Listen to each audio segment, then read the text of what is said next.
नमस्कार, मी संतोष. आपण पाहता star bulletin times. Star bulletin times मध्ये आपलं सर्वांचं प्रथमतः सहर्ष स्वागत. कालच्या वादळी पावसामुळे जे वादळ होतं, पावसा होता, सुसाट्याचा वारा होता, त्या वाऱ्यामध्ये पोंदवाडी या ठिकाणी बघू शकता तुम्ही. एक पोल्ट्री आहे. या पोल्ट्रीवरचे पत्रे बघा, त्या वादळी वाऱ्यामुळे कसे पत्रे अख्ख्या शेतामध्ये पूर्णपणे पांगलेले आहेत. आणि ज्या पोल्ट्री मालकाचं किती मोठं नुकसान झालेलं आहे. हे नुकसान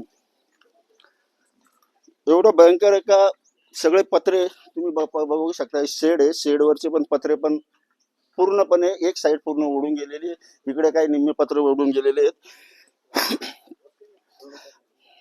त्यासाठी त्या ठिकाणी पाहणी करण्यासाठी भीमाशंकर सहकारी साखर कारखान्याचे माजी अध्यक्ष या ठिकाणी पाहणी करण्यासाठी आलेले आहेत, देवदत्त निकम साहेब. त्यांच्याशी आपण थोडं बोलण्याचा प्रयत्न करणार आहोत. साहेब नमस्कार. नमस्ते. आता सरकार शेतकरी असतील, व्यावसायिक असतील, यांच्याकडे दुर्लक्ष करते, आसमान दुर्लक्ष करते. तुम्ही तरी काहीतरी करा यांच्यासाठी. नाही, आता काल जे मोठ्या प्रमाणामध्ये वादळ आणि पाऊस झाला त्याच्यामध्ये या परिसरातील लाखनगाव, काठापूर आणि पोंदेवाडी परिसरामध्ये शेतकऱ्यांचं मोठ्या प्रमाणामध्ये नुकसान झाले. आता देखील आपण दौंड यांच्या पोल्ट्रीच्या शेडमध्ये आहोत.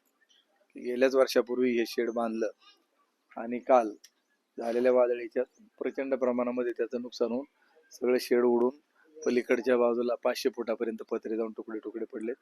हा एक मोठा फटका बसलेला आहे. त्याचप्रमाणे काही जनावरं देखील दगावलेली आहेत. पोल्ट्रीच्या 5,000 पक्ष्यांचं, मेंढे यांचं लाखनगावला जागेवरती शेड कोसळून पडलं. त्यात अनेक पक्षी गेले आणि आर्थिक नुकसान झालं. काही शेतकऱ्यांची घरं गेलेली आहेत जांभळे म्हणून.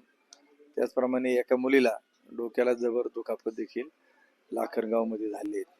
तर या संदर्भामध्ये सरकारने नुसते पंचनामे करून उपयोग नाही, तर त्याची मदत तातडीनं त्या कुटुंबाला जाणं अपेक्षित आहे. गेल्या 1.5-2 महिन्यापूर्वी देखील या परिसरामध्ये गारपीट आणि अवकाळी पाऊस झाला. त्याच्यात कांदा पिकाचं मोठ्या प्रमाणात नुकसान झालं. जनावरं देखील गेली. अद्याप त्यांना आर्थिक मदत मिळाली नाही. या संदर्भामध्ये तहसीलदारांशी देखील रात्री बोललो, सकाळी बोलणं झालं. अतिरिक्त जिल्हाधिकारी सतीश राऊत यांच्याशी बोललेलो आहे आणि मंगळवार बुधवारपर्यंत मागची मदत मिळाली पाहिजे. आणि ज्यांची जनावरं आता गेले त्यांना देखील लगेच ताबडतोब मदत होणं गरजेचं आहे. पंचनामा होऊन त्यांनी म्हणजे पाठपुरावा करून ऑब्जेक्शन घेतलेले का? भरपाई भेटेल का यांना? 100% ती भरपाई आपण त्यांना मिळवून देऊ. कारण आपत्कालीन परिस्थितीमध्ये नैसर्गिक रित्या ज्या लोकांचं इथं नुकसान झालेलं आहे, तर त्याच्यामध्ये सरकारने त्याच्यामध्ये ती भरपाईची तरतूद केलेली आहे आणि त्याप्रमाणे त्यांना नुकसान भरपाई देणं हे क्रमप्राप्त आहे. ती मिळालीच पाहिजे. जी नुकसान भरपाई ती मिळालीच पाहिजे. तरी पण आता अजून पुढच्या काळामध्ये सांगता येत नाही पाऊस कसा होईल, वादळ वारे कसं सुटेल. प्रत्येक शेतकऱ्याने आपापली काळजी घेणं हे पण महत्वाचं आहे. काल कारखान्यावर पण पाहिलं असेल तुम्ही, 2 बैल वीज पडून मेलेली आहेत. आणि आपली जनावर सुरक्षित ठिकाणी ठेवा आणि पावसाळ्यामध्ये जेवढे सावधगिरी पाळता येईल तेवढी सावधगिरी पाळा, हेच सांगू शकतो. कॅमेरा पर्सन विशालचा संतोष, स्टार बुलेटिन टाइम्स, पोंदवाडी.